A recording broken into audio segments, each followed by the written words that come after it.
ক্ষতিপূরণ অজুহাত স্ক্যাম ভারতীয় ফুটবলে, মূলত ইস্ট বেঙ্গলে এবং অবশ্যই ভারতীয় ফুটবলে আমরা মাঝে মধ্যে একটা অজুহাত দেখি যে একে ছাড়তে গেলে একটা ক্ষতিপূরণ দিতে হবে বলে।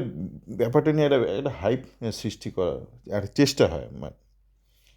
মানে যাদেরকে দাবি করা হয় যে একে ছাড়া হচ্ছে না কেন, এই ক্ষেত্রে যেমন ইমামি ম্যানেজমেন্টকে অস্কারের ক্ষেত্রে সংবাদ মাধ্যম বা যে কোনো জায়গাতে আমরা দেখি একটা একটা একটা ভয়ের সৃষ্টি করা যে বিশাল ক্ষতিপূরণ দিতে হবে।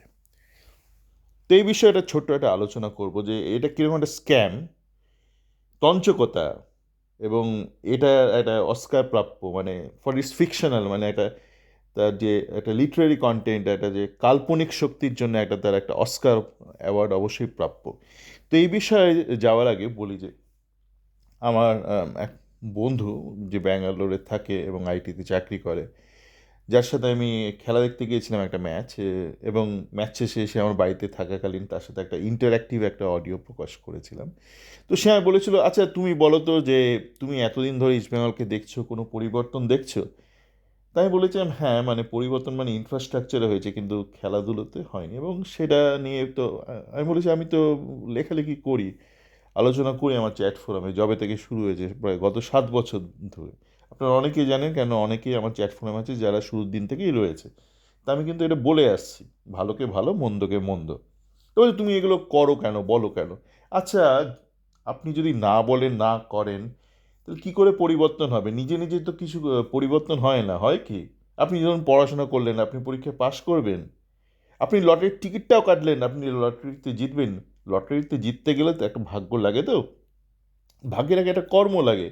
আপনাকে তো অন্তত টিকিটটা কাটতে হবে। আপনি টিকিটই কাটলেন না, আপনি ভাবলেন আপনার ঝোড়ো হাওয়ায়, কাল বৈশাখী ঝোড়ো হাওয়ায় আপনার বারান্দায় একটা লটারির টিকিট এসে পড়বে, সেই লটারির টিকিটটা আপনি জিতে যাবেন। এটা না একটু বেশি মানে অতিরঞ্জিত একটা কল্পনা শক্তি হয়ে গেল, কল্পনা হয়ে গেল। তো আপনাকে কিন্তু বলতে হবে।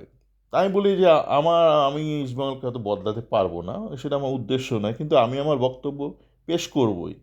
শুধু আমি করি না, আমার মতন আরও অনেকে আছে। কেউ ভারতে থাকে, কেউ আমেরিকাতে থাকে, কেউ ইউরোপে থাকে। তারা অনেকে আমার চ্যাট ফোরামে তাদের মন্তব্য প্রকাশ করে। তাদের যে ইস্টবেঙ্গল সংক্রান্ত তাদের কি ক্ষোভ, হতাশা, তাদের কি উপদেশ তারা প্রকাশ করে। এবার সেটা গ্রহণ করবে কি করবে না কেউ, সেটা তাদের ব্যাপার। নিতু যেমন বলতো না যে শুক্রবার দিন বেলা 12টায় একটা চিরকুট ফেলে দিতে হবে, কোন মান্দাতা আমলে পড়ে আছে, Stone Age Stone Age political club leader Nitu আমাদের। তো যাকে যেটা ঘটনা হচ্ছে যে এই যে কম্পেনসেশন, একটা তঞ্চকতা যার জন্য অস্কার প্রাপ্য। আচ্ছা, আপনারা কখনো ভেবে দেখেছেন, মানে আপনি যদি ঠিক করে না ভাবেন না, আপনি নিজেও থার্ড ওয়ার্ল্ডে থাকবেন, মানে your life would be in third world, আর দেশটাও থাকবে, রাজ্য থাকবে, সবাই থাকবে। আচ্ছা, অস্কারকে ছাড়তে গেলে কি করতে হবে? অস্কারকে ছাড়তে গেলে ওর বাকি মাসের মাইনেগুলো দিতে হবে। মার্চ, এপ্রিল, মে, যত অব্দি ওর কন্ট্রাক্ট আছে সেটা ওকে দিতে হবে। আচ্ছা, অস্কারকে রেখে দিলে কি টাকাটা দিতে হবে না? অস্কারকে রেখে দিলে কি আপনাকে টাকাটা দিতে হবে না? আপনার তো টাকাটা দিতেই হবে। ওই মালটা বাড়িতে থাকুক আর না থাকুক, এই লাথি মেরে তাড়ান আর না তাড়ান, বরঞ্চ যে লাথি মেরে তাড়ান আপনি, আপনাকে ওর হোটেল ভাড়াটা দিতে হবে না। ওরা ওর চেলা চামুন্ডা, তো চেলা চামুন্ডা তো লাগতেও পারে কাজে। তাদের হোটেল ভাড়াটা লাগবে না, তাদের খাওয়া দাওয়ার ভাড়াটা লাগবে না, সেটা আপনি নিশ্চয়ই হোটেলের সঙ্গে কথাবার্তা বলে নেবেন। আপনাদের সাথে তো হোটেলের সুসম্পর্ক, আপনাদের এতগুলো কাস্টমার থাকে, তো তারা অ্যাডজাস্ট করে নেবে। একটা বলদকে যদি আপনি লাথি মেরে তাড়িয়ে দেন, তার যে বাকি দিনের ঘর ভাড়াটা সেটা নিশ্চয়ই আপনাকে দিতে হবে না। অতটুকু নিশ্চয়ই আপনার সাথে ভালো একটা অ্যাডজাস্টমেন্ট তো থাকাই উচিত। এটা অনুমেয় না? এতদিনের ক্লায়েন্ট আপনাদের 5 স্টার, মানে আপনারা তাদের ক্লায়েন্ট, 5 স্টার হোটেলে রাখছেন আপনারা আইএসএলের সময় টিমকে। 5 স্টার না, 6 স্টার না, 7 স্টার জানি না, ন্যূনতম 5 স্টার তো অবশ্যই। তার ঘর ভাড়াটা আপনাদের লাগছে না। তার পরিবর্তে আপনারা কাকে আনতে পারেন? দুটো খাজা মাল আছে, ওই বিনো সিংটো, দুটোই ফালতু মাল। স্টপ গ্যাপ হিসাবে তাকে দিয়েও চালিয়ে দিতে পারেন। মানে 3টে পচা বেগুন রয়েছে আপনার ফ্রিজে, হ্যাঁ? তো ডাজেন্ট ম্যাটার, 3টে বাজে মাল, পচা মাল। তো আপনি যত কম পচা মাল আপনার ফ্রিজে রাখবেন, তত ফ্রিজে দুর্গন্ধটা কম হবে। তো আপনি তাদের দিয়েও চালিয়ে দিতে পারেন, আপনাকে তো ওই বিনো সিংটো এদের মাইনেটা দিতেই হবে। তো চালিয়ে দিন, এদেরকে দিন। মানে 3টে পচা বেগুন ফ্রিজে রাখছেন কেন?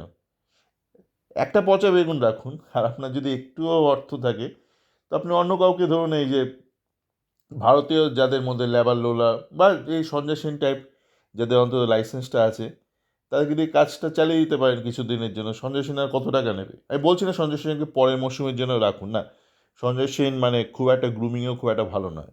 আমরা সেটা এবারে সন্তুষ্ট ট্রফিতেও দেখেছি।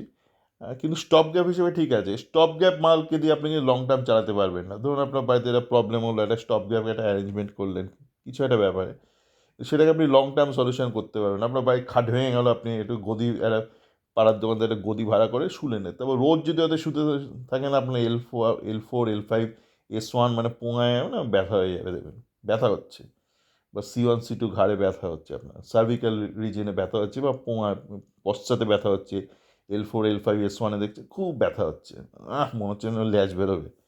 তো আপনি স্টপ গ্যাপ, সুতরাং সঞ্জয় সেন এসে লং টার্মের জন্য সলিউশন না, শর্ট টার্মের জন্য ঠিক আছে। কত নেবে সঞ্জয় সেন?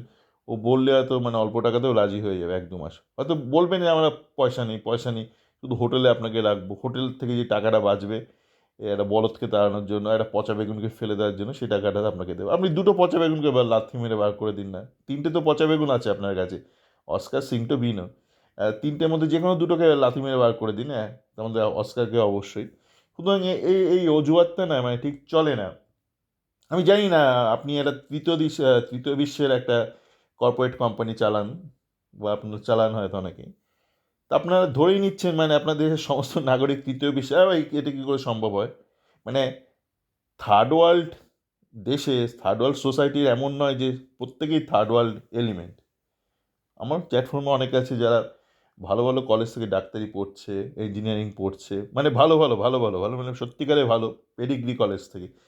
তা তো আর থার্ড ওয়ার্ল্ড এলিমেন্টস নয়, ঠিক আছে? তারা তো থার্ড ওয়ার্ল্ডে রয়েছে, কিন্তু তারা ব্যক্তিগতভাবে থার্ড ওয়ার্ল্ড এলিমেন্ট নয়। তো আপনি ধরে নিচ্ছেন কেন যে এদেরকে ভুজুং বাজুং দেবেন আর এরা বিশ্বাস করবে? তার উপর আমার চ্যাটফোনে আবার অনেকেই আছে যারা আবার প্রথম বিশ্বে চাকরি করছে, সদর্পে চাকরি করছে, তো তারা কর্মে বা তাদের এই মুহূর্তে তাদের অবস্থানে তারা কেউই থার্ড ওয়ার্ল্ড এলিমেন্ট না। তো আপনি এটা থার্ড ওয়ার্ল্ডের এক্সকিউজ দিচ্ছেন, এটা না ঠিকঠাক জমছে না। একটু সততার সাথে থাকুন না। আপনি ধরুন ভিকিরি আবার আপনি অসৎ, মানে টেরিবল কম্বিনেশন, মানে ডেডলি কম্বিনেশন। পয়সা নেই তার সাথে আপনি অসৎ, মুশকিল আছে, হ্যাঁ?